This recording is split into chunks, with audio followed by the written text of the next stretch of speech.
ও হাবিব, তায়েফে অনেক কেঁদেছেন, আমি আল্লাহ মানা করি নাই।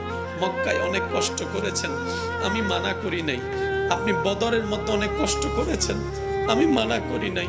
আপনি উহুদে দন্দান শহীদ করেছেন, রক্তাক্ত হয়েছেন, আমি মানা করি নাই। আপনি আমার জন্য যথেষ্ট করেছেন, আমাকে খুশি করার জন্য, আপনি আমার প্রেমের পরীক্ষায় দেওয়ার জন্য যথেষ্ট করেছেন।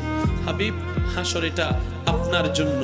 আর সে হক হে মসনদে রিফাত রাসূলুল্লাহ কি দেখনি হে হাসর মে ইজ্জত রাসূলুল্লাহ কি। ইরফা রাসাক, ও মুস্তাফা, ও নবী, আপনি মাথা তুলেন না। কি চান বলেন না, আপনি যা চাইবেন আমি আল্লাহ তাই দিব।